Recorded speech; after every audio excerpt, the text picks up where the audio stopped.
sigue el camino de baldosas amarillas. Hollywood te va a dar todo lo que le pidas. Necesitará otro barco más grande. Está vivo y yo te lo mostraré. Anda, alégrame el día. ¡Soy un hombre! Bueno, nadie es perfecto. Oye, Luis, no nos dejemos coger. Sigamos adelante.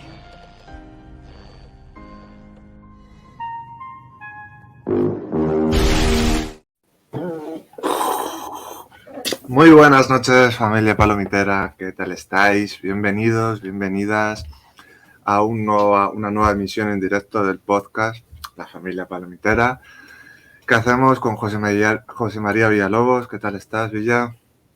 Pues aquí encantado de hablar de los remakes, que han dado de sí bastante en la historia del cine y yo creo que vamos a hablar de unos cuantos. Hay muy buenos ejemplos, otros horrorosos, hablaré un poco de todo. También está Victoria Rebollo. ¿Qué tal estás, Vic? ¿Qué tal? Muy bien, con muchas ganas de empezar. Y efectivamente, hay tela que cortar esta noche, ¿eh? ¿Qué tal tú, Fran? Desde Madrid también. Aquí un servidor, Fran, con su dulce gatito, desde Madrid, desde este templo que estamos creando, la torre, como llamamos al principio, que como veis está rodeada de poetas y de grandes cosas. Y sí, como decían mis compañeros, hoy original versus remake. ¿Qué es mejor? ¿Qué es peor? ¿Qué ha pasado a lo largo de la historia del cine con las versiones, con este arte de coger una película y traerla a la modernidad, darle otras características, usar los aspectos técnicos, porque la evolución de la tecnología se ve muy bien en la comparación que haces un original versus remake? También podríamos entrar que esta semana se estrenaba La Sirenita, que por cierto ha desbancado a la familia de Fast and Furious como la película más vista en Estados Unidos, cosa que habla bien, pero Disney desde que sacó el formato de streaming suyo, su propia plataforma, ha empezado a hacer remakes de sus clásicos en dibujo animados con personas humanas. Y bueno, es una ocasión que se nos ha brindado, ¿no? de poder hablar en el estreno de La Sirenita con todo lo que ha conllevado el estreno de esa película, ¿no? Disney yo creo que daría para un especial de lo que han hecho de todas las películas. Yo creo que con El Rey León, La Sirenita, Pinocho, Mulan, Aladdin, o sea, habría mucha tela que cortar, ¿no? Si os parece, yo entraría por lo más básico de qué es el original y qué es el remake y qué vicios podemos tener y qué ventajas podemos tener y que se han hecho bien. Yo estoy buscando, Fran, no sé si se puede poner esto que han sacado ahora, que es el live action de Stitch, que la verdad es que no sé muy bien ha perdido pensar, la mala leche, ¿no? Entonces, claro, entonces está como escurrido, es como una especie de gato persa de este que no tiene pelo. No es tiene muy color. raro, es muy raro, No. es muy raro, es muy raro, es muy raro. Es muy raro. Y ¿Qué es eso? aprovechando a Disney, que obviamente no podíamos dejar de hablar de ellos en un día como hoy. Uy, No te preocupes, Vic, sigue, tú dale. Pues eso, que no podíamos dejar de hablar de Disney en un día como hoy, que hay muchísimas cosas, pero yo no me he centrado tanto en Disney, por eso que decís que podemos hacer un especial perfectamente de ellos, porque como nos pongamos a hablar de los remakes de Disney, o sea, yo creo que no se nos va el programa. Claro, no terminamos nunca. Entonces, pues eso, si queréis, vamos haciendo un repaso. No sé quién puede empezar, porque que quede claro que no sabemos. Bueno, Fran ahí nos ha soltado algo, pero no sabemos el resto de los compañeros de qué peli vamos a hablar. Entonces, no sé si que hagamos un repasito, que yo tengo ahí apuntado algunas pelis, y si da la casualidad que tocamos alguna, nos metemos de lleno en alguna en concreto. Me parece perfecto. Venga, pues empiezo yo. si queréis, hablar un poco de, pues de los remakes que son como archiconocidos, ¿no? Encontramos La Momia, encontramos La Mosca, que ya hablamos aquí de magnífica versión, King Kong, por supuesto, hecho hasta la saciedad, Esencia de Mujer. Voy a pasar el que vas a hacer tú, Fran, de Ring, nuestra rec, que se llama Quarantine en Estados Unidos, que también fue un bodrio. Nuestro Abre los Ojos, Vanilla Sky, ¿no? Que también la tenemos por ahí. Los Siete Magníficos, que a su vez venían de Los Siete Samuráis. 12 monos, Infiltrado de Scorsese, que es un remake de una peli de Hong Kong, que se llama Juego Sucio, del 2002, con faldas y a lo loco. También tenemos que decir que viene de, por supuesto, con otro rollo completamente diferente a la original, ¿no? Viene de una peli francesa del 35. El caso Bourne también es un remake, yo no lo sabía, y también que se hizo como una especie de peli para la televisión. Obviamente Nosferatu, que tenemos un montón de versiones.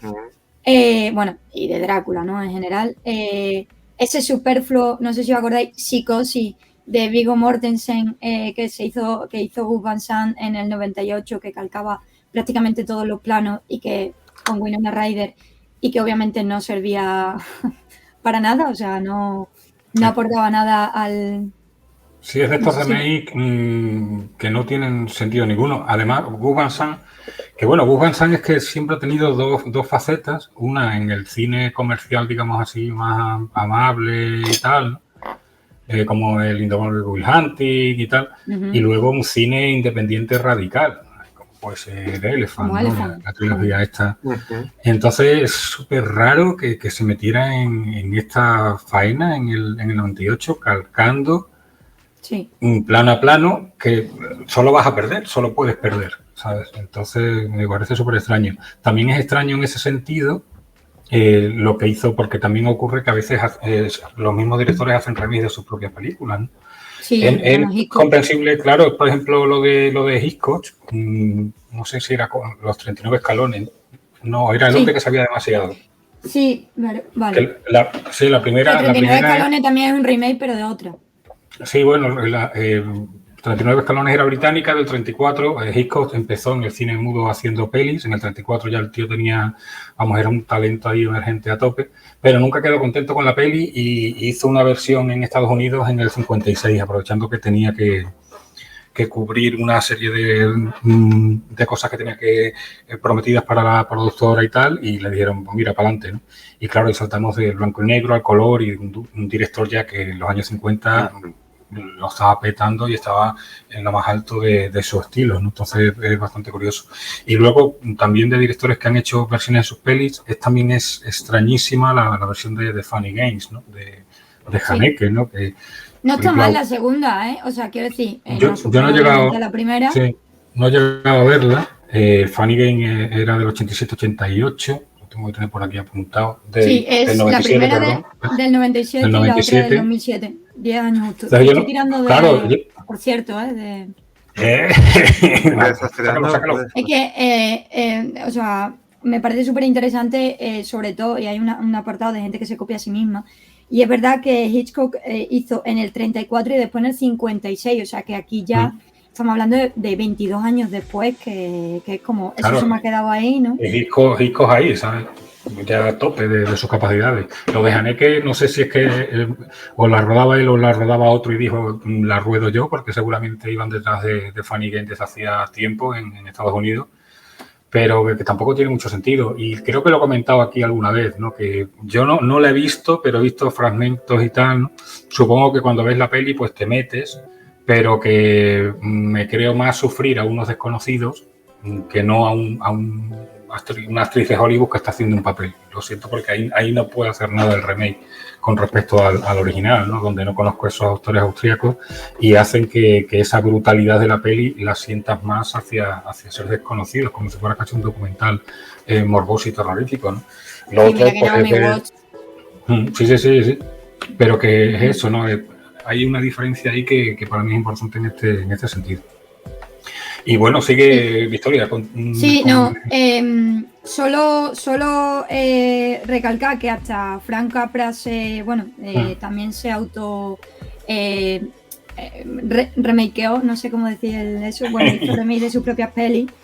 Howard Hawks también con Bola de Fuego en el 41 y justo 7 años después nace una canción, también hizo un propio remake y no con tanta diferencia entre uno y otro. Después están los clásicos que son los que hacen la versión, como es el caso por ejemplo de Shimizu, que hizo la Maldición y después la hizo igual en Estados Unidos 2 años después, pero ahí es ya por otros factores, ¿no? Sí. E incluso Tim Burton, Frankie Winnie, hay una versión del 84 y otra versión del 2012 que también es claro. bastante... Ahí yo creo que hay que hacer un inciso en una variante de los remakes, que es que son cortometrajes. De muda sonora, sí. Que se han pasado a peli, ¿no? Porque está la de Tim Burton en Frankie Winnie, del 84 al 2012, pero también tenemos Azul Oscuro Casi Negro, que es una película española que surgió de un corto, que ya el título te dice que es súper deprimente, pues vamos a hacerla deprimente durante 1 hora y media, ¿no? Estaba guay. La propia Cerdita, que es un ejemplo reciente también en el cine español, ¿no? Que coges una idea como base y la desarrollas en plan más a la bestia. Y ya la habéis comentado, en fin. Y ya la habéis comentado también un poco de pasada, la YT. La YT de Chris Marker, que es un mediometraje de, no sé si eran 27, 30 minutos así, que es alucinante, con foto fija, salvo un momento que hay un segundo de movimiento, y que Terry Gilliam la llevó a largometraje magnífico con 12 monos, ¿no? Que luego ha dado, como película de culto, ha dado incluso para serie y cosas así, ¿no? Sí, sí. Yo también hacer un inciso también de series que han dado el salto a la pantalla, como puede ser la propia Misión Imposible, ¿no? Que fue muy criticada al principio porque no mantenía el espíritu de la serie, y ahora en la saga pues han cogido un poco lo que estaba hablando a la serie, ¿no? Estas series que son originales pero que han dado el salto a la pantalla, que no es un remake en sí mismo, pero sí que coge la esencia de la serie para trasladarla a 3 horas de ficción, ¿no?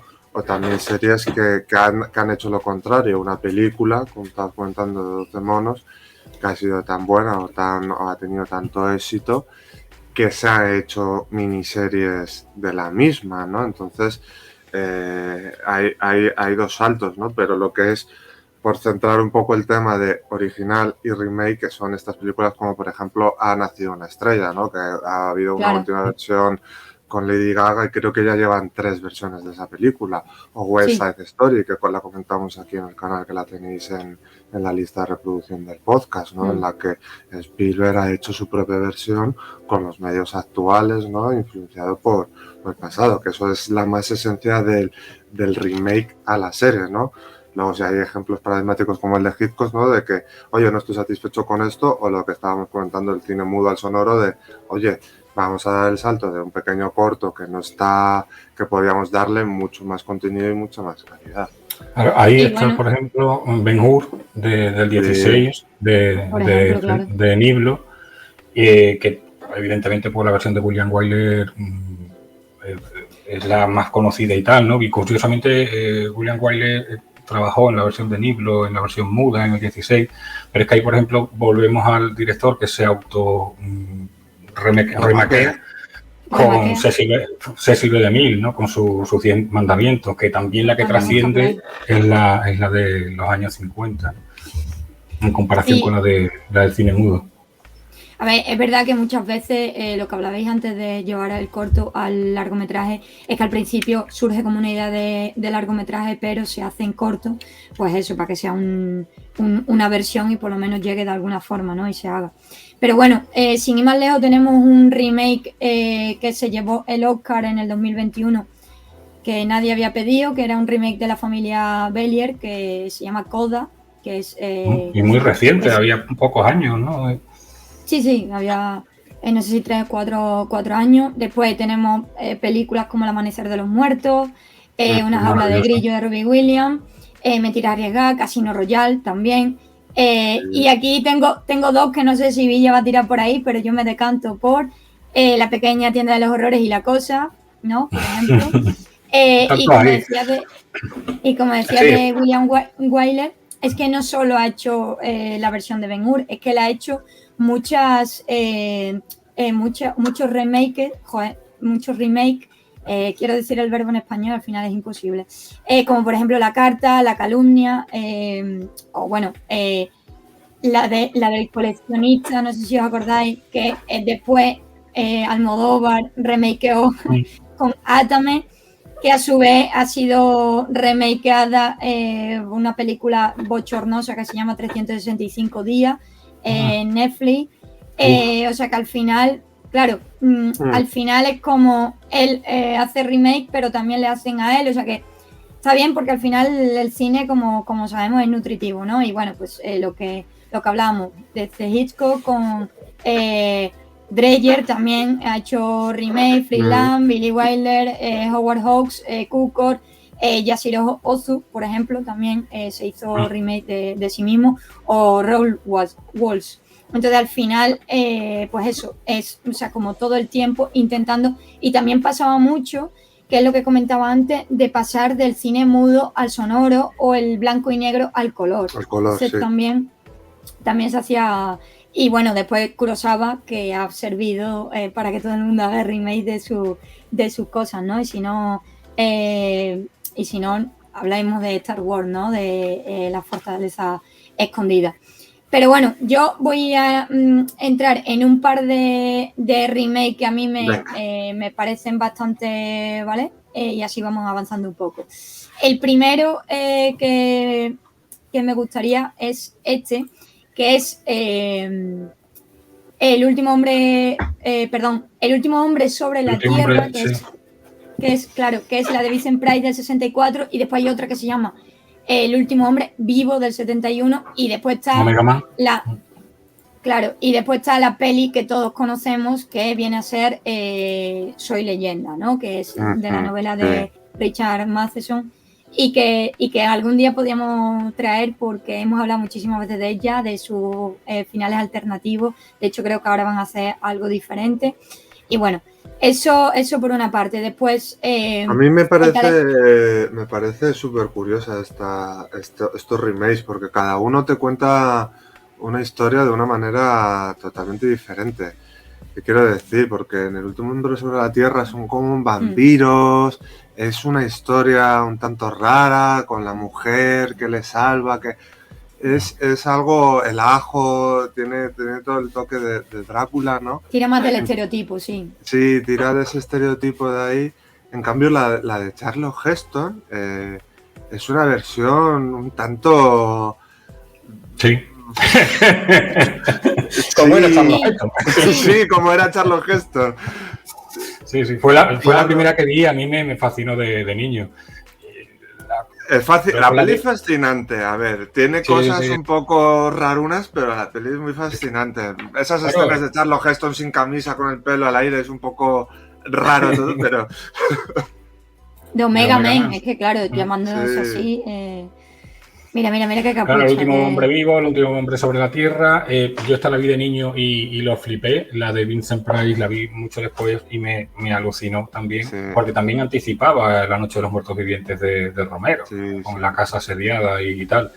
Y también me gusta mucho la de la última versión. ¿Sabes? Ahora es curioso porque esa versión que no quisieron para los cines, creo que va a ser de la que van a sacar la secuela o algo así, diciendo ahora, ¿no? Mamones, ahora. Sí, pero bueno, quieren extender la historia, ¿no? Por lo que tengo entendido, la van a extender. Claro. De lo que ya tienen que tirar tienen que tirar del final alternativo. Sí, a mí lo que me gustó mucho, que además me vi estas tres cuando tú lo comentaste, Villa, es cómo los zombies, ¿no? Porque aquí en su leyenda es un poco más zombie, ¿no? O la enfermedad les transforma. Cómo trataban a Will Smith, el personaje, como un nazi, ¿no? Porque como estaba experimentando con ellos, claro, y ellos ya eran una especie, ¿no? Como tenían esas...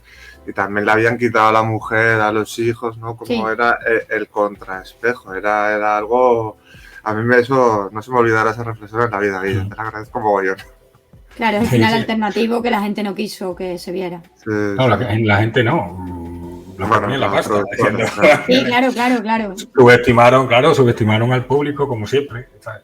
Yo creo que las tres tienen cosas guays. O sea, que Tienen las tres cosas películas buenas, sí. están muy bien y cada una te aporta esa cosita distinta como para que puedas verla las tres tranquilamente una detrás de otra, vamos. Sí, Muy pero bien. El último hombre sobre la Tierra sí tiene ese toque muy oscuro a la película, esos blancos y negros Sí. terribles que te meten una atmósfera, en mi modo de ver, mucho más terrorífica y te pega más a la pantalla. La acción que te pone y la adrenalina que te mete en el cuerpo es mucho mayor, más allá de los efectos artísticos, porque yo entiendo que trasladar eso al siglo XXI con otros efectos artísticos, que además tienes el CGI, etc., las posibilidades son mucho más amplias que cuando te pones en la década de los 50, de los 60 a proyectar y hacer estas cosas. Ostras, pues yo me imagino... Claro, pero date cuenta que no por eso son mejores las No, películas claro que modernas no. en este sentido. No, Es es las lo curioso posibilidades que te dan a la hora de crear, Ujú. no que sea mejor Sí, o sí, peor, sí. ¿no? Porque cada uno, además, con las posibilidades que tienes en tu tiempo, juegas con la creatividad, con las sombras, con el claro oscuro para que tu atención se fije de repente, pin, ¿no? Y como el aura te queda mucho más tenebrosa. En el otro, bueno, también que hemos visto muchísimas más películas, hemos visto de todo, ¿no? Que siempre se dice que queda por inventar, ¿no? Y te tienen que trasladar a un mundo de una manera... Es más complicado atrapar al espectador y que el espectador se meta en esos blancos y negros, no como antes, ¿no? Yo me imagino el hombre menguante y no creo que de ninguna forma la puedan mejorar, por ejemplo, ¿no? Así se me viene la primera Sí, sí, a la cabeza. absolutamente. Por mucho CGI, por mucho Sí. creo Sí, que y lo- es una que se le meterían efectos especiales a porrillo. Y Sí. tienes razón, sí. Vale, mira, la siguiente con la que podemos seguir sería El talento de Mr. Ripley, que también es súper conocida, que es del 99 y se basa en una peli, hace un remake de una peli A pleno sol de 1960. Y también hubo otra versión con John Malkovich, no me salía Cusack. John Malkovich en el 2002, que por lo visto se asemeja bastante más al libro de Patricia Highsmith. Que después, esto también es otra cosa que yo quería comentar, aprovechando, y es que claro, ahora se ha hecho una versión nueva, hace 2 años, de Rebeca, ¿no? Uh-huh. Y la gente se ha quejado mucho porque es Hitchcock, porque tal, pero es que la versión se acerca más a la novela original que a la versión de Hitchcock, a la película. Claro, a la versión de Hitchcock. Y ahora ya está este dilema, ¿no? De, no, pero es que es muy buena película y tal, como El Resplandor, ¿no? Algo que Stephen King siempre ha repudiado. Hizo su serie, hizo su remake. Claro, Doctor Sueño también. Pero claro, la cosa es esa. ¿Es mejor cuanto más se acerca al original? Es que ahí entramos en un vacío legal. Claro, Yo creo que aquí es cómo la adaptes, ¿no?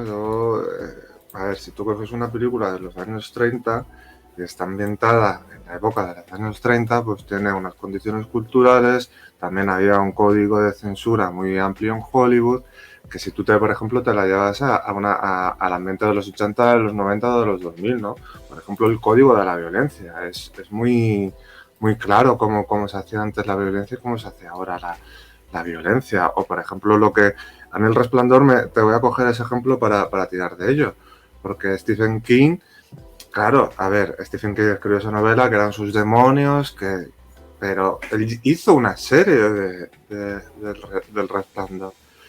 Y los elementos visuales, pues no lo puedes jugar igual, ¿no? Porque, por ejemplo, ¿qué es mejor? ¿Meterte en un laberinto o que el ser animado coja forma? Para meterte en la historia, en la atmósfera. ¿O qué es mejor? ¿Coger un hacha o un palo de estos del juego este de caballos que van del polo? Es el elemento visual lo que te va a dar ahí mucho. Y hay a veces que hay que coger cosas que son espectaculares, que tienes que mantener, y hay cosas que tienes que usar el lenguaje que te está pidiendo el tiempo y que te está pidiendo también la historia, ¿no? Para transmitir y que llegue, porque comunicar una historia y que le llegue al público y que produzca ese impacto, necesitas jugar unos símbolos, necesitas jugar unos personajes y no puede ser fiel. De hecho, la serie, tú ves esos leones y dices, joder, metes en un laberinto que aparte de que no te queda tan cutre, no tienes que hacer forzarte tanto unos efectos visuales, estás entrando en el laberinto de la locura, aunque eso mucha gente no lo entienda, no importa que mucha gente no lo entienda lo que es el juego simbólico, pero sí entiende que se está metiendo en un atolladero y cómo van a salir del laberinto, le metes esa tensión psicológica y hay a veces que por ser muy precisos con el original, te vas a quedar siendo tú muy poco original y hay veces que saliendo mucho del original, te vas a salir y vas a crear una monstruosidad. La clave está en el término medio, en cómo comunicar. Al final, en este caso, yo creo que era una cuestión de ego, ¿no? De decir, joder, es que lo tuyo es tan bueno que se está desvirtuando de lo mío y viene de ahí, pero es súper bueno, ¿no? Yo creo que era una cuestión de ego, no sé. También que también es su novela de demonios, entonces, claro, que no reconozcan mis demonios, que reconozcan una película. Tiene mucho que ser. Claro, es que al ego es un dolor. Yo no creo que fuera un combate de egos. Yo creo que es más lo que dice Frank, porque no parece muy de esa manera Stephen King. Yo creo que simplemente que se desviaba y algo tan personal, porque yo no le recuerdo hablar de esta manera de Carrie, por ejemplo, que fue también un exitazo. Entonces la serie de cambios que hubo, pues le dolieron especialmente. Y bueno, por lo menos también se nos ha dado la de Doctor Sueño, que es magnífica, y lo de la serie no la he visto, pero que también no estamos hablando de remake, sino ahora mismo estamos hablando de adaptaciones, ¿no? Sí, son ya medios distintos. Entraríamos en otra historia, cosa, sí. Porque ahí es válido cualquier cosa porque estás adaptando un arte a otro, ¿no? Ahí es todo mucho más amplio y ahí sí que también hay para otro programa, desde luego. Uy, se ha ido Villa, ahora. ¿Uy? Bueno, ya que me quedé aquí, ¿o vas a comentar algo más de historia? Sí, voy a comentar la sueca Déjame entrar, que no sé si sabéis, la recordáis, que es un... De hecho, no he visto la versión americana, ¿es la que hicieron después? Sí, y ahora están haciendo han hecho una serie, no sé si ha salido, yo eso la verdad es que lo he leído, pero no sabía que habían hecho. Y la de Déjame entrar no está mal, pero no está a la altura de... O sea, perdón, el remake no está mal, pero no está a la altura de la del 2008, que crea una atmósfera absolutamente magnífica. Después nos vamos a... comento dos más y ya vamos... la que quería hablar era un poco del Pueblo de los Malditos, ¿vale? Por nombrarla. La versión de Carpenter del 95 viene de la del 60. También ahí no sabría con cuál quedarme, fíjate. Con cuál quedarte ya. Claro, Tito Carpenter es Tito Carpenter, pero la clásica es maravillosa también. Vamos, la primera que vi, claro, mucho más anterior. Y ahí me vas a pisar, pues, otra por el estilo de la época, yo creo. Bueno, es que hay varios del estilo que... No, si quieres no hablo de la otra que tengo. Vale. Pero... que tampoco sabría por cuál decidir. Estaban en esas tres. Sí. Y a último, no voy a decir la otra. Y lo que sí voy a decir es un remake que para mi gusto supera al anterior, que es este señor que tenemos aquí, estos señores, se podría decir, que son Ocean's 11, que es una película súper ultra entretenida. Ocean's 11, Hagan Juego, se llama en español, que es de Soderbergh, del 2011, y se basa en la cuadrilla de los 11, que es una peli del 60, con Sinatra al mando, a lo Clooney. Se la regalé a mi padre hace ya un montón de años, que era el Rat Pack ahí al completo. Son estas películas que yo creo que se juntaban para pasárselo pipa y para correrse una farra, porque era eso, el grupo de amigos ahí, y está graciosa, pero es que también el estilazo que tiene rodando este hombre, que lo ha demostrado en muchas pelis que a lo mejor son más ligeritas, pero que ostras, el tío como lo clava, en Soderbergh, que muy bien. Yo aquí es lo que he dicho antes del remake, porque está la banda de los 11 con Sinatra, que también pues, trata la época de Las Vegas y tal. Bueno, a mí al Bien. final me dejó cuadradísimo. Yo cuando la vi, porque no la había visto antes de Ocean's Eleven, me quedé el final, o sea, tenéis que verla solo por ese final, porque dices, joder, pero son dos épocas diferentes. Es que si quieres hacer otra vez la cuadrilla de los 11 en pleno siglo XX, es que no puedes hacerlo igual. ¿Por qué? Porque Las Vegas no es lo mismo. Ahí, por ejemplo, veo a dos hombres que trabajaban mucho para la mafia, que no voy a mencionar los nombres porque esto es un patirruillo y sería otro tema. Y cómo mentan a la mafia en esa película de una manera muy sutil, en unos tiempos en los que no os los podía mencionar de una manera muy abierta porque no existe. Y relata lo que es su época en Las Vegas. Y la nueva relata los nuevos tiempos de Las Vegas como la diversión. Y la película es súper divertida. Pero en cambio la versión de los 60, Las Vegas no era solo la diversión. Las Vegas era muy dramática. Porque era una ciudad peligrosa, era una ciudad en la que los sueños se rompían, y esta película lo escribe muy bien. Y creo que juegan dos ambientes diferentes. Por ejemplo, el juego de las mujeres en la del siglo XX no tiene nada que ver con la versión que tiene Sinatra. Es muy diferente. También se nota que se lo pasan bien, pero no puedes.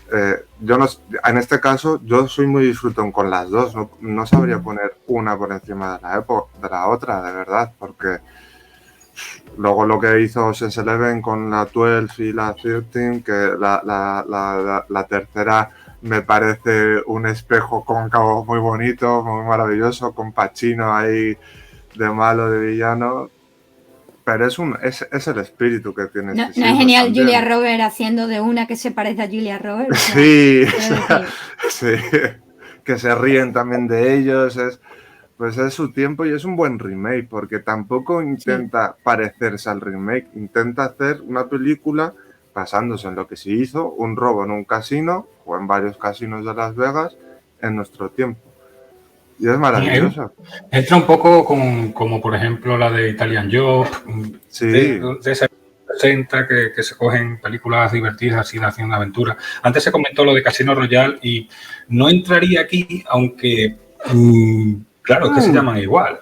Casino Royale fue la primera, vamos, que no sé si fue la primera novela de Sí, Diane la Fleming primera. sobre... Sí. Y el caso es que en los 60 se hizo una ida de olla absolutamente... Sí. que es que no hay por dónde pillarla, ¿sabes? Porque ahí sale Woody Allen, salía Peter Sellers, salía David Niven, salía creo que Orson Welles y todo lo que está... todo el mundo en una fiesta súper rara. Y ahí de lo que me quedo, que lo he dicho alguna vez, es con una de mis canciones favoritas de todos los tiempos, que es de The Love of Love, compuesta por Burt Bacharach y cantada por, no me acuerdo ahora mismo, que es que te susurra al oído y es que te queda, vamos, loco. Y la versión que se retomó después para presentar a Daniel Craig como James Bond es una película, vamos, es que empezó una nueva época en el personaje que le hacía falta después de aquel despropósito que se fue haciendo progresivamente con las películas de Pierce Brosnan, que el pobre hombre se reía ya diciendo, pero ¿cómo surf con parapente y con no sé qué? Entonces, bueno, esto lo podéis ver en el especial que le dedicamos a James Bond por el estreno del año pasado. Además fue al principio de la temporada que estrenaron la última película de 007 y que gran cierre, a la espera de... Bueno, es que esto ya lo hablamos en el programa también, ¿no? De que porque toda la saga de 007 es un multiverso o está siguiendo siempre su mismo 007, ¿no? Eso que parece que ahora sí que va a ser como empieza un nuevo ciclo, ¿no? ¿no? Que se le, sí, un reboot que se le dice. Que también podríamos hablar de los rebots, porque yo para el programa yo traigo lo que para mí es un ejemplo de remake y muy bueno, pero había pensado, digo, oye, abre los ojos, porque creo que Hollywood lo que sí que ha hecho mucho, y podríamos poner muchas películas de ejemplo, es coger películas europeas y hacer un remake propio. Y el mejor ejemplo para mí es Abre los ojos, que es una de mis películas favoritas. Además la vi muy jovencito y esa película me voló la mente, o sea, me fascinó. Luego Penélope Cruz y Tom Cruise, yo vi el trailer y dije, no, sea, fue algo doloroso, ¿no? Fue solo con el tráiler, y no me he atrevido a ver la película, de verdad, no me he atrevido. Porque, bueno, es de hace mucho tiempo, ¿no? Y eso Hollywood lo ha hecho con muchísimas películas, se ha adaptado muchísimas. También he pensado, digo, oye, ¿por qué no reírnos un poco y hacéis de los remakes que hacen los Bollywood, ¿no? Que ha hecho muchísimos remakes de muchísimas películas, ¿no? de Hollywood que Turquía son unos cracks. Turquía también, en África también, que te ríes mucho. Luego dije, oye, pues no, yo voy a coger a mi personaje mítico, a Batman. Pero bueno, es que eso es meterse en un jaleo importante, ¿no? Y donde diferencio y Batman se merece un especial como Dios manda. Y dije, a ver, Fran, ¿a ti te gusta el cine de mafiosos? Y hay una película que me chifla y que digo, si es que es un ejemplo de cómo hacer un buen remake. Y estoy hablando de la gran Scarface. Y pongo esta imagen para poner a dos personajes icónicos del cine. ¿Y por qué es un buen ejemplo? Vamos a ver. Scarface del año 33, 32, perdón, y el remake es del 83. O sea, son dos épocas totalmente diferentes. Yo valoro mucho el Scarface de 32 porque hacer esa película recién acabada la ley seca, con Al Capone entrando en la cárcel o a punto de entrar en la cárcel, hay que estar bien posicionado y además en un mundo en el que ahora decimos la mafia y todo el mundo dice la mafia, pero en aquella época eran pues gángsters, traficantes de alcohol, ¿no? Y creo que una de las grandes virtudes que tiene esta película es cómo contextualiza y cómo ambienta, ¿no? Porque la original, como he dicho, prohibición de los Estados Unidos, violencia de las pandillas, comercio ilegal de alcohol, y coge bien el ambiente peligroso y turbio de la época. Pero es que en el 83 no quiere imitar eso y dice, no, yo te voy a llevar al Miami de los años 80, donde no hay tráfico de alcohol, hay tráfico de drogas y narcotráfico a punta pala. Hay una violencia muy, muy explícita, que también voy a entrar en ello a continuación.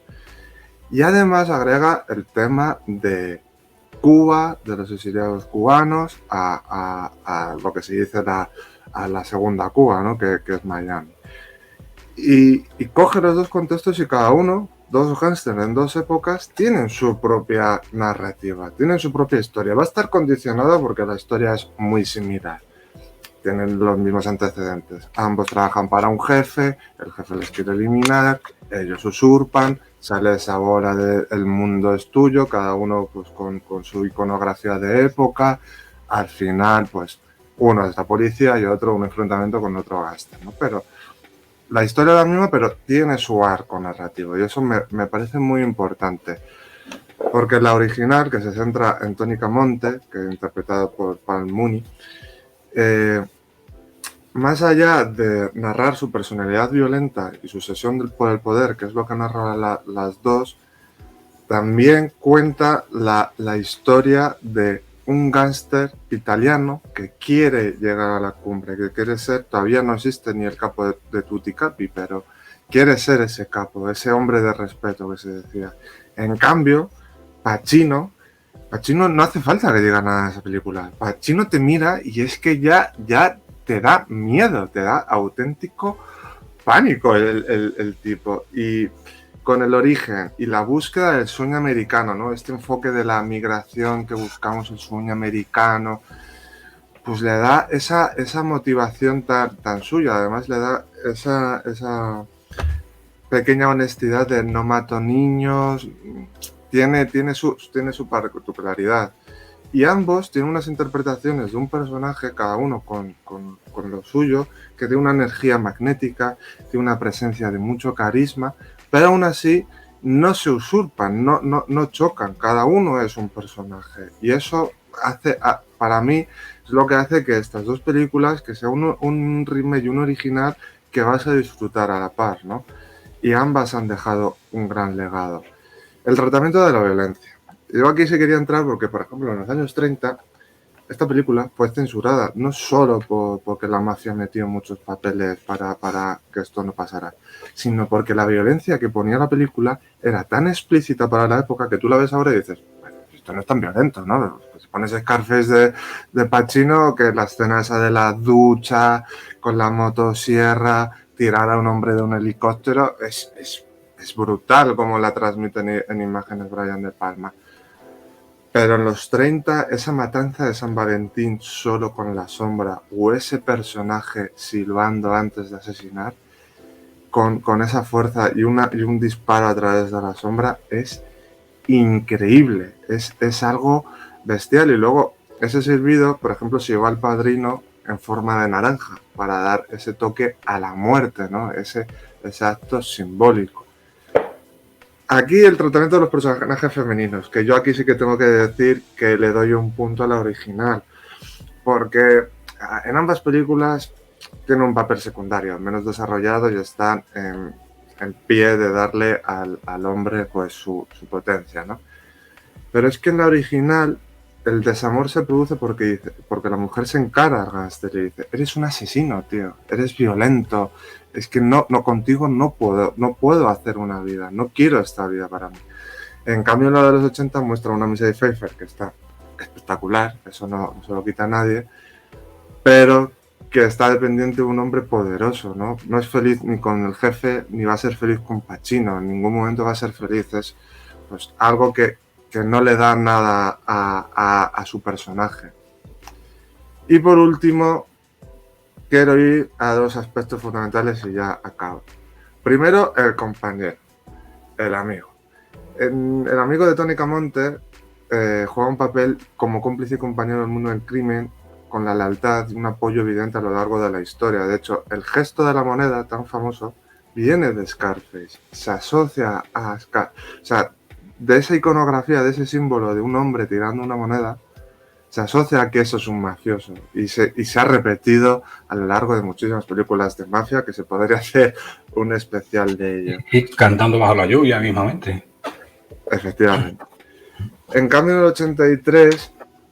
el personaje de Manny, que está brillantemente interpretado, que aparte de ser confidente, ser cercano, no tiene esa influencia de quiero el poder, no quiero esa vida desenfrenada, ¿no? A medida que la historia avanza, rivaliza con él, no porque sea el más violento, el más gángster de todos, sino porque es el que más, dentro de lo que es la locura Scarface, el que más valores tiene, o el que más ha bajado. Él ya ha cumplido el sueño, él ya quiere una vida tranquila, ¿no? Y cómo se rompe esa amistad a través de la hermana, que es el segundo tema que quería tratar. En la versión original pasa lo mismo, pero la hermana no tiene esa presencia psicológica erótica y tan turbulenta y tensa que tienen las Scarface que hace Brian De Palma, que me parece brutal lo que hace en esa escena bestial con la hermana disparando a su hermano. En la original, pues la hermana se le olvida que ha matado a su amigo y bueno, lucha con Tony contra la policía, pero en cambio en el remake sí que profundiza en una historia que emocionalmente es muy compleja. A mí me enturbia siempre que la veo, porque es como, ¿qué está pasando ahí de verdad, ¿no? Y esa escena tan icónica de Pacino, que es historia del cine, de saluda a mi pequeño amiguito, que pasará a los anales y que podría estar en nuestra cabecera perfectamente. Y con esto es la comparación que hago de un original, un remake, que ambas están a la altura, que no tienen que competir, tienen que superar y dar un arco narrativo a cada uno, a su ambiente y a su estilo. Que al final desarrollar las partes que se le quedaron a lo mejor un poquito más cojas a la primera. No, es que son muy distintas en ese sentido y apuestan, yo creo que van a otra cosa. Sí, yo creo que cada una diferentes. tiene una personalidad. Además, me gustaría decir un par de cosillas. Recordemos que la de Scarface era del 32, 33. Recordemos que el cine sonoro había llegado en el 27 y ahí se estaba sentando todavía. Y si podía haber películas sobre mafiosos o gángsteres y tal antes, es con el cine sonoro cuando se puede decir que se crea un nuevo género, porque coge toda su dimensión con los sonidos, ¿no? Con las ametralladoras. ¿Qué es una ametralladora mula? o una persecución sin el sonido de los neumáticos. Entonces, las películas de Gaster, pues el cine negro coge ahí un nivelazo tremendo. Luego también lo de la violencia, yo supongo que ya, no recuerdo ahora mismo, pero yo creo que ya el código Hays tenía que estar haciendo de las suyas, porque claro, en estas primeras películas como Public Enemy, como Scarface, en las que se ponen muchas veces como héroes a los mafiosos y a los gásteres y tal, ¿no? Pues claro, luego lo de Mae West que hemos dicho alguna que otra vez, con el rollo sexual y tal. Entonces empezaron a cortar y a presionar para que estas cosas no, porque es que era un mal ejemplo para la sociedad, para los jóvenes y para cualquiera que... Entonces es mucho más radical en ese sentido que la del Precio del Poder en el 82-83, en ese sentido. Porque mira que es bestia la de Palma, pero en su contexto la dureza pues se entiende de otra manera, ¿no? Y a mí me gusta mucho la de Brian De Palma, creo que es de una época suya alucinante. Es una película que yo creo que se disfruta ante todo en versión original porque ahí se mezclan los acentos ingleses, cubanos, el Pacino se ve hablando en español con su madre cubana, entonces es una maravilla. Y es un icono que bueno, ha hecho tanto daño como luego lo ha hecho el Lobo de Wall Street, en muchos jóvenes un poco atolondrados, ¿vale? Pero bueno, también hay que agradecerle al Precio del Poder que tenga un hijo bastardo que es GTA Vice City, con esa recreación de Miami, con esos personajes, esa mansión que es la misma, el final del juego es el mismo que el de la película, y Tommy Vercetti, el protagonista de GTA Vice City, lo interpreta Ray Liotta en el videojuego. O sea que... Son dos, pero vamos a ponerse ahí al lado, que también es una auténtica barbaridad. Se me ha olvidado en la intro, porque también podríamos hablar de Vice City, que además ese juego La vida es una lenteja. Sí. Pero más allá de eso, también de los remakes de películas que se han llevado a videojuegos y videojuegos que se han llevado a películas, porque eso, ¿qué consideramos? ¿Adaptación o remake? Porque también tiene su propia historia y también se copian escenas y la historia se lleva al mismo nivel, ¿no? Sí. Aquí también en Vice City lo hemos comentado, que sale un personaje cogido directamente de Carlitos Way, que es una peli de Brian De Palma que yo siempre he visto como una segunda parte del Precio del Poder, aunque muera el Pacino al final del Precio del Poder, ¿no? Pero me gusta verlo como una redención de aquel personaje, ¿no? Y sale el personaje de Champagne en Carlitos Way, sale en Vice City, ¿no? Con el pelo ahí metiéndose siempre de todo. Sí, muy bien. Y además tiene la escena de los barcos también, que es de Carlitos Way. Sí. Que ya entonces, Fran. Sí, yo me he quedado muy a gusto. Espero que te haya gustado la comparación. Bueno, yo voy a nombrar unas cuantas y luego pues digo un poco así mi favorita. El tema de la pequeña tienda de los horrores es muy particular porque sí que hay una diferencia abismal a nivel tecnológico, porque tiene que haberla. Estábamos hablando de que la tienda de los horrores de Corman la rodaron en 2 noches y media, si mal no recuerdo, en un sitio que iban a demoler. Dice, nos da tiempo a hacer una película. Entonces ahí vemos a un jovencísimo Jack Nicholson, la planta era como de cartón y había un tío abajo que hacía así, ¿sabes? Entonces, pues evidentemente es una película de la factoría Corman, pues, muy ligerita y rodada en 2 días. Entonces, cuando vemos la versión moderna, que hacían falta más de 60 personas para manejar aquí al personaje, ¿no? Y bueno, y auténticos números musicales para la historia, como el del dentista, ¿no? El Ian Edentis, que son un auténtico portento, ¿no? Y el personaje de la planta es una pasada, ¿no? El tema de Frank Oz y la factoría de Henson, pues se nota ahí la influencia y tal, ¿no? Y luego, bueno, también lo del Cabo del Miedo, Cabo del Terror, que son 2 películas icónicas, que la de Scorsese pues también hizo bastante ruido. Y luego hay cosas que no han salido tan bien como la versión de Carrie. Se ha dado mucho en el terror, ¿eh? En el terror se han hecho remakes por un tubo. El de Carrie, el de Poltergeist es horroroso. Noche de Miedo tiene sus defensores, pero a mí no me acabo de entrar, pero sé que es una película, la versión moderna de Noche de Miedo, que tiene ahí a sus seguidores y tal, ¿no? Así que, no sé, un día de estas la volveré a ver, ¿no?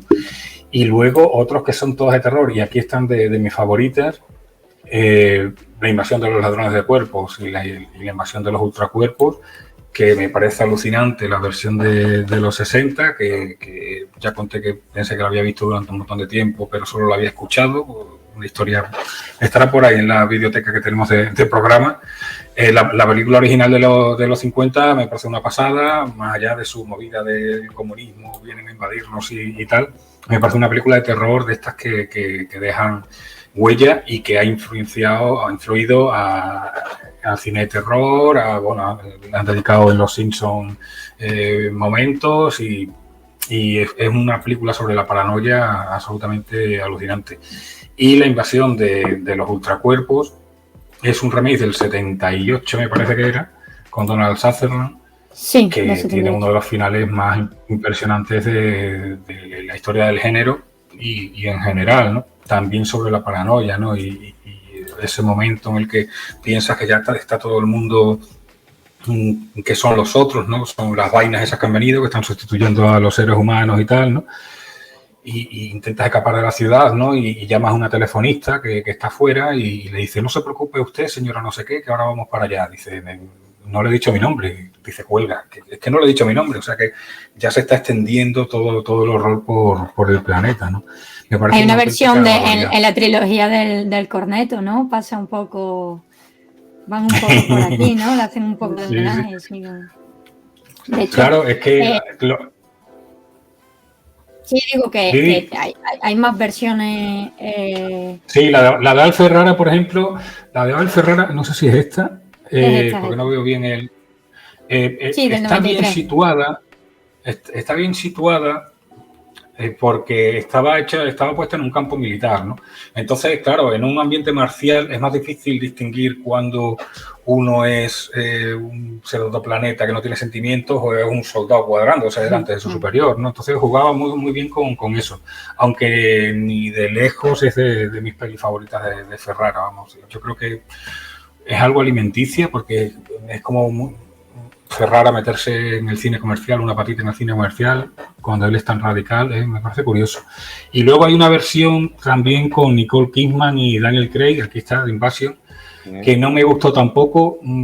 Es otra que me gustaría volver a verla en otra ocasión, a ver qué pasó ahí, pero recuerdo que no me gustó en su momento. Yo creo que quizás es una fórmula que habría que darle. Hay una versión española, una adaptación española de este concepto. Sí, se llama Invasión también. No lo he llegado a ver, pero te habla de plantas que empiezan a... Y el tráiler ya acojona, pero no porque de miedo, sino porque da miedo, no sé si me explico.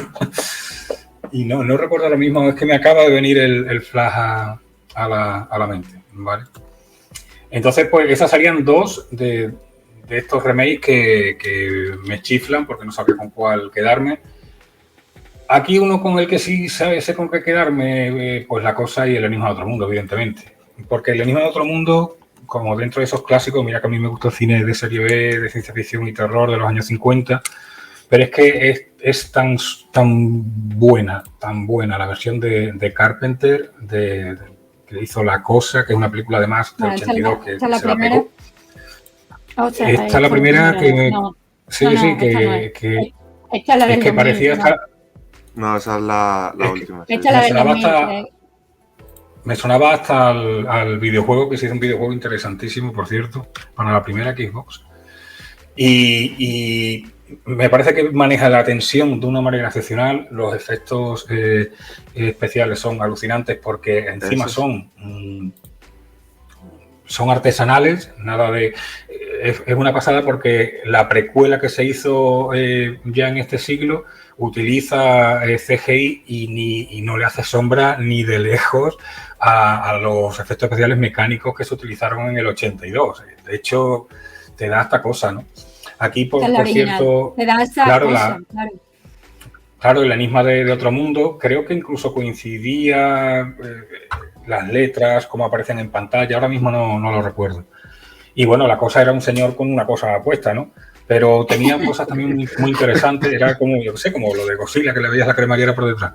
Pero es una película también muy apreciable. Lo que pasa es que la de Carpenter es una bestialidad, entonces es complicado, ¿no? Con ese final tan enigmático, esa música que creo que era después de que se fuera de Ennio Morricone, la música, porque es muy particular y especial, que no la asocio yo a Morricone, pero... Sí, es de Morricone. Y es pum, una tensión tremenda. Y el videojuego, pues, es curioso porque jugaba también con la mentira, con la verdad, de quién podía fiarse, de quién no, con la tensión y es mejor que la precuela que se hizo posteriormente. Lo bueno de la precuela es que coge una premisa muy interesante, ¿no? Que es lo que pasó en la estación científica y que, bueno, por eso la película termina con el perro corriendo por la nieve siendo perseguido por un helicóptero, ¿no? Que es como empieza la versión de Carpenter, ¿no? Y eso siempre es interesante, ¿no? Y luego ya para terminar mi parte, pues Amanecer de los Muertos. Amanecer de los Muertos, Dawn of the Dead, la versión de Romero me parece alucinante, es la segunda de la trilogía original de Los Muertos Vivientes. Dawn of the Dead es, como le gusta a Romero, como era también la Noche de los Muertos Vivientes, es una crítica social brutal, pues toda esa parte ambientada en el centro comercial y demás, ¿no? Pero es que es muy buena la versión de Snyder, esta es la original, y esa frase que es una frase de... Dice, cuando no haya más sitio en el infierno, los muertos caminarán sobre la tierra, que es brutal, tremenda. Y es una frase que se rescata incluso en la versión de Zack Snyder, dicha en televisión, creo que por uno de los actores originales de la versión de Romero. O sea, que está hecho el homenaje tal cual, ¿no? Y Dawn of the Dead, Amanecer de los Muertos de Snyder, creo que tiene uno de los mejores arranques de película de terror de la historia, junto con La Noche de Halloween de Carpenter y unas cuantas más. Es, bueno, por ejemplo, Guerra Mundial Z, aunque luego la película para mí se desinfle, el arranque de Guerra Mundial Z, yo creo que entraría en ese Olimpo de arranques de película, o incluso de The Happening de Shyamalan, otra película que luego se desinfla, pero ese comienzo de todo el mundo que no sabe lo que pasa y una amiga tuya se clava aquí, o los cuerpos, la gente tirándose de los edificios porque han perdido la capacidad de querer vivir, de la supervivencia, ¿no? Yo creo que hay una serie de arranques de películas de terror y esta es una de ellas, que no sé cuántos minutos dura, pero que se disfruta cada segundo que dura, que es súper potente. Así que aquí la parte creo que han salido muy buenas pelis. Espero que no hagan de Happening, espero que no hagan ni remake, ni secuela, ni nada. Yo no voy a hablar de las mías. Sí, ¿no? ¿No? De mí. No lo has visto venir, ¿eh? Yo sí, yo sabía que le quedaba un cartucho todavía ahí a Victoria. Claro, yo estaba haciendo un repaso, que es lo que me gusta hacer cada vez que hacemos un especial de algo. Me gustaría también hablar de pelis que se basan en otras, pero que no terminan de ser, o sea, un poco como con Scarface y con La Mosca, que son remake, pero no son remake porque son cosas diferentes. Si la semana pasada hablábamos de Fast and Furious, que era una versión apócrifa le llaman Body, hay versiones como El Apartamento, que es una versión de Breve Encuentro de David Lynch, pero totalmente diferente, ¿no? Pero parte de una premisa, o al menos es lo que hizo, claro, es lo que hizo que Wilder la hiciera, pero evidentemente no tiene nada que ver, se desbanca muchísimo. O Por un puñado de dólares, en el que León también sigue un poco la esquela de Yojimbo, como decíamos antes, que de Kurosawa, pues. Sí. Y también hay una versión del 96 de Bruce Willis, El último hombre, también basada en esta estructura, que bueno, al final es una estructura que se... Bueno, yo voy a ser muy rápida y ya sé que no os lo creéis, pero bueno. Esta es una de las pelis que yo quiero comentar, ¿vale? Me imagino que la habéis visto, se llama Hit. Es una peli que, se ve en un ratito, 172 minutos. Pero 2 veces fui a verla al cine cuando se estrenó. Es maravillosa y, bueno, lo que hablábamos antes es un remake de él mismo, o sea, de una versión que hizo para la televisión el propio Michael Mann. Y bueno, obviamente aquí está hecha pocos años después y está hecha pues con bastante más presupuesto y gusto y todo. Y bueno, para el que se quede con ganas de más después de ver The Hit, está El Dilema, que la hizo unos años después, que también es maravillosa y va muy en la tónica. Son dos Vale, peliculones. Vaya peliculones. Es un dístico para mí que... Yo recuerdo en el cine la potencia porque Michael Mann cogía aquí un poco en la contundencia de los disparos y las armas y tal, lo que había sido antes Walter Hill, que a su vez cogía de Sam Peckinpah, ese legado, ¿no? Todo lo que es, por ejemplo, el asalto al banco y cómo huían entre los coches con aquellas armas automáticas. Todos trajeados y demás, me parece alucinante. Hubo un juego que se llamó Kane and Lynch, que tenía una escena calcada de Hit, y bueno, calcada, yo pensaba que era calcada. Recuerdo que atracamos el banco todos trajeados y todo el rollo, y claro, salía a la calle y me ponía a enfrentarme a la policía. Aquello no terminaba nunca, digo, al final me mataban siempre, digo, ¿qué pasa si lo estoy haciendo todo bien? No, en mi cabeza resulta que en el juego, cuando había tutoriales, solo había que esperar a que llegara una furgoneta por uno de los laterales y montarnos todos, pero en mi cabeza era Villa y su experiencia, o sea... Sí, Villa el atracador. Claro, iba ahí a apostarme al lado de los coches y demás. Esta es la película del tabaco. Sí. Pues por esta película se debería haber llevado Russell Crowe el Oscar en lugar de por Gladiator, creo que un año después. O creo que son que van. Sí, este es del 99, yo creo que Gladiator es del 2000, a lo mejor puede ser. 2000, pues finales del 90 o principios del 2000. Sí. Russell Crowe hace un papelón en esta. Aquí la primera escena, que es la presentación de personaje, que es un escorzo de él, cómo recoge sus cosas, o sea, es una presentación de personaje absolutamente magistral. Ves el tipo de personaje y de protagonista que te vas a encontrar y lo pringado que es, ¿no? Entre comillas. Y te va metiendo. Después Michael Mann, a mí que me flipó con estas dos, se metió, no sé, en un mundo que hizo una con Black Hat o algo así, con el de Thor, Sí, con Chris Hemsworth. Hizo con Tom Cruise hizo la película esta del taxista, que estaba muy bien, ¿no? Sí, Collateral. Creo que Corrupción en Miami también estaba bien, aunque no te puedo decir ahora mismo. Que la hizo con los dos estos protagonistas. Sí, con Jamie Foxx, que también está en Collateral, y con el... Colin Farrell, ¿no era? Y con Colin Farrell, exacto, sí. También sale el de Zelda 211, es la participación que hizo en Hollywood, que hace de villano. Esta es de la que Hit ha hecho su ya os digo, esta es que se llama Corrupción en Los Ángeles, que la hizo para la televisión, y es del 89. Y la de Hit es del 95. Ya, bueno, sí, además coge un poco la historia, porque la historia de Robert De Niro, que está en la cárcel, lo de si tienes que mirar atrás 5 segundos. Y sobre la escena del banco, esa escena, los atracadores del banco, de cómo atracaban en esa película, está súper bien valorada porque es lo más realista, porque dicen, oye, no, es que esto en un banco, hay un canal de YouTube que coge gente que trabaja de ello para examinar las películas, dicen, esto es increíble porque está muy bien medido todos los tiempos y todo el realismo. Luego ya lo que pasa afuera, eso no es, o sea, es muy complicado que ocurra, es ya entra otro, pero lo que es el interior o el robo de una furgoneta, que también sale en la película, que es espectacular como atraca una furgoneta, la coordinación, etc., que es muy calcado a lo que un atracador profesional haría. La experiencia de un atracador, no es que yo me dedique a eso en mis tiempos libres.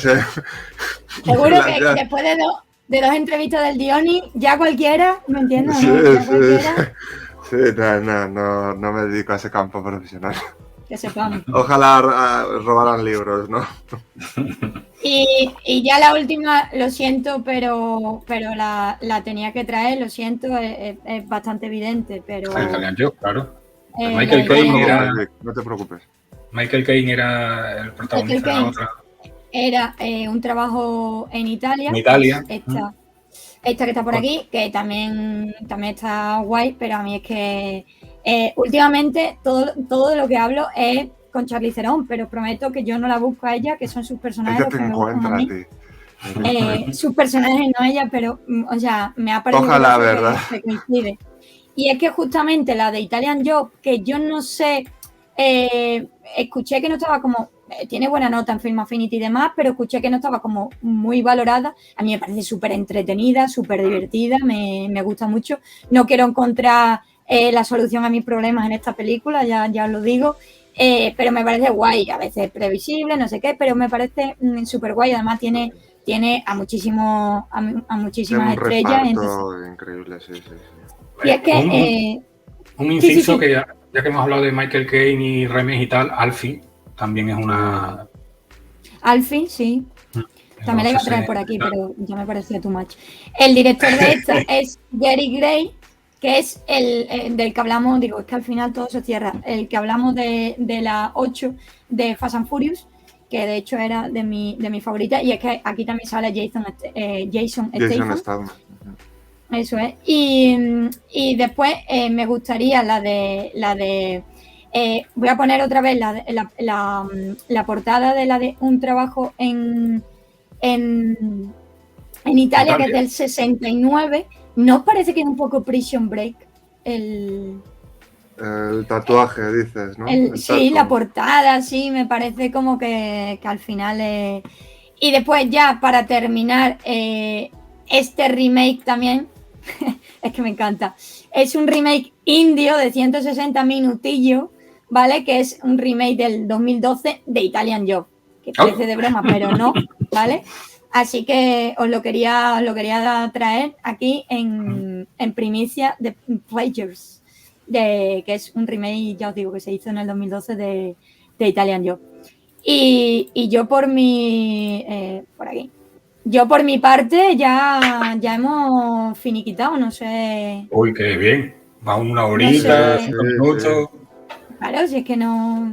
Bueno, hemos hecho un resumen muy completito de lo que ha dado el cine y sus evoluciones. ¿No? Yo creo que está muy bien. Hay en el tintero un especial al cine gángster, porque eso daría para, como bien hemos dicho, hay un género propio. Lo de Disney podríamos tratarlo perfectamente porque, de verdad, yo con Timón y Pumba, mira que me encantaron esos personajes, pero lo que le hicieron a Pumba, de verdad, eso no tiene defecto. Era imposible de llevar, sí, ¿sabes? De llevarlo a live action. Bueno, no live action, pero sí más realista. Eso era más... Sí, no, y sobre todo una película que tiene unos personajes con tanta expresión... Pero lo que le hicieron a ese Pumba, de verdad, no hay derecho. Free Pumba. Porque no hacía falta. No hacía falta, ¿no? Se nos quedan esas cosillas. Pero yo mañana cerramos el ciclo de grandes biografías.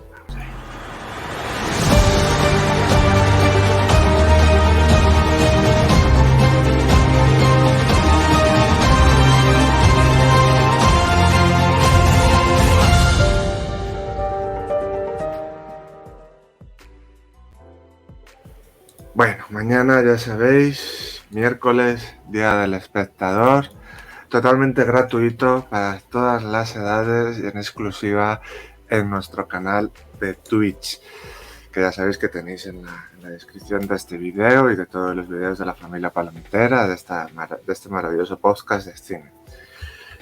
Bueno, mañana es 31, que es el último día del ciclo de biografías de grandes artistas, que nos ha costado mucho. Yo quería personajes un poco de estos que han sido olvidados en su momento histórico y luego, ¡oh, qué genio, qué valoración!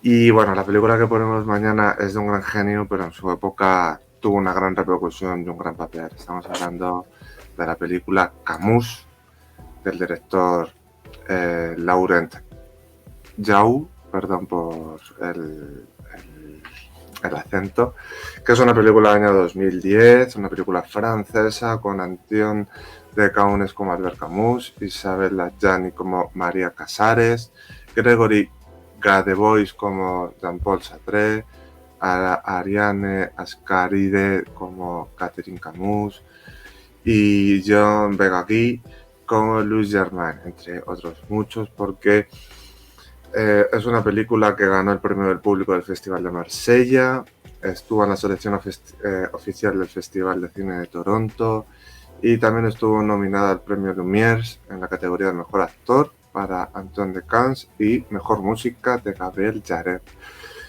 Una película que, bueno, nos la recomendó una amiga de Fabiola y es una película muy interesante. Porque es muy difícil llevar la vida de una persona a la gran pantalla. Resumir una vida, esta película dura 120 minutos y además la de Albert Camus, con todo lo que vivió, es muy complicada, pero creo que esta película coge muy bien lo que fue el pensamiento o la filosofía de Albert Camus, ¿no? Por un lado, el absurdo de la vida y lo absurdo que a veces es encontrar significado en un universo en el que tú ocupas el 0,002%, o sea, eres una pulga en el espacio y lo que pasa en el espacio es mucho más importante de nuestra mísera existencia, pero por otro lado, el propósito de vivir, sí, la vida es absurda, pero lo que haga, que lo disfrute, ¿no? Ese propósito que nos permita encontrar la plenitud de los momentos. Creo que relata muy bien la importancia de las relaciones de Camus, sobre todo con su madre, Catherine, porque, bueno, Camus, no sé si sabéis que tuvo de joven tuberculosis, que él iba para futbolista y una tuberculosis le postró la carrera y tuvo que vivir mucho tiempo con su madre. Su padre murió en la Primera Guerra Mundial y la figura de su madre en Argelia fue mucho. De hecho, describe a su madre como un amanecer en una playa de Argelia.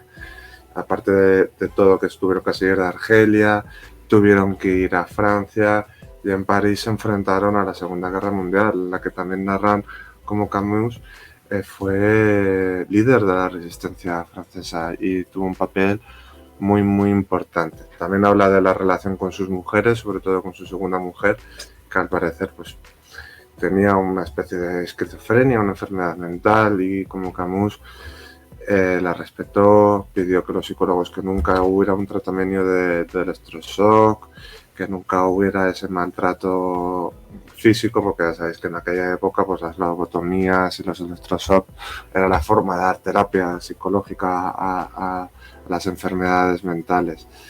También vamos a entrar de lleno a una relación que os recomendaremos el libro de cartas entre Camus y María Casares, la gran estrella española, que es una compleja vida amorosa con toda la situación que estamos narrando de la vida de Camus con su segunda mujer, pero también una relación que entrelaza el amor, el arte y cómo esta relación permite a Camus también explorar su creatividad y publicar sus libros, ¿no? Bueno, que no me enrollo mucho, que es una película que fija muy bien el legado que dejó Camus. Aparte de entrar también a lo de Sartre, que no voy a entrar en ello porque eso daría para un programa la relación de Camus con Sartre y los problemas que tuvieron. Eso da para una tertulia en sí mismo.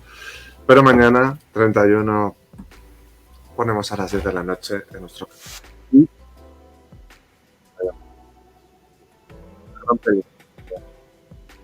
Ahí está, se te ha ido en el final el sonido. Por si quieres decir tus últimas palabras, Fran. Que se te ha ido la frase del final, se te ha ido el sonido. Ay, pues una gran película para relatar una gran biografía, un gran escritor, un gran genio. Hay que ver las cosas guay que nos ha traído la frustración con el fútbol. Albert Camus, Julio Iglesias. No lo he visto venir. Kiko también. La sobrepoblación se debe también a...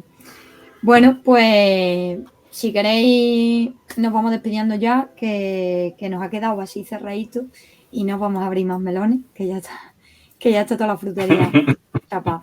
Así que nos vemos la semana que viene, lo que no sabemos exactamente con qué, pero lo vamos a descubrir muy pronto. Y eso, de cualquier forma va a ser súper interesante seguro porque somos nosotros tres. ¿Qué más se le puede pedir a la vida y al cine? Así que... Gracias. Yo soy así, recién mudada, soy así. Así que muy buenas noches y nos vemos la semana que viene el martes a las 10. Chao, Bye. familia.